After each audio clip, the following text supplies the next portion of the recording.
நீர் வழிந்து ஓடுகிற காவாய்கள், தாரைகள், அரிப்பு ஏற்படுது என்று இருபுறமும் கான்கிரீட் சுவர்கள், சிமெண்ட் செங்கலை வைத்து, கற்களை வைத்து கட்டி எழுப்புவதை உலகத்தில் எந்த நாட்டில், எந்த நாட்டு அறிஞர் நீர் மேலாண்மையில் இது செஞ்சிருக்கான் பார்த்திருக்க?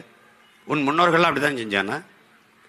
கரை அரிக்கிறது, மண்ணை அரித்துக் கொண்டு நீர் ஓடுகிறது என்றால் தடுப்பதற்கு இருக்கிற ஒரே வழி கரை நடுக, மரம் நடுக. இது அடிப்படை அறிவு.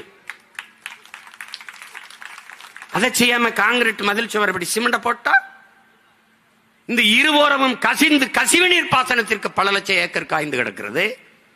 கசிவு நீர் பாசனம், வண்டு, மண்புழு, நண்டு, நத்தை எல்லாம், பாம்பு, எலி எல்லாம் அந்த தண்ணி போய் ஓரத்தில் போய் அந்த இதுல தான் வாழும். தவளை, மண்புழு, நண்டு, நத்த, அவைதான் இந்த மண்ணை வளப்படுத்தும்.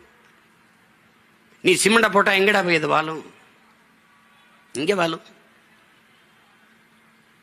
இங்க பேசிட்டு இருந்த நம்ம அம்மா பேசினாங்கல்ல, பேராசிரியர் அம்மா தமிழ்ச்செல்வி, ஒரு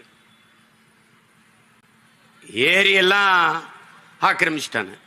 நம்ம நின்று பேசுற இடமே ஏரிதான் என்றாயே.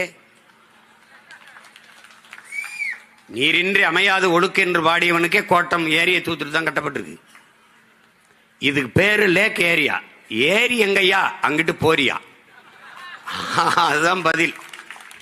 இந்த பகுதிக்கு பேர் என்ன சொல்லு? லேக் எங்கடா? இதுதான். இது எங்க அப்பத்தா சொல்லும்ல, கால கொடுமையப்பா, வேற ஒன்னும் சொல்றதுக்கு இல்ல.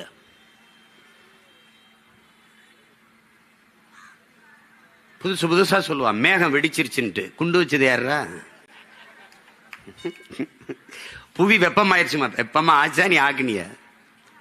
பருவநிலை மாறிச்சு, மாத்தினியா? மாறிச்சா?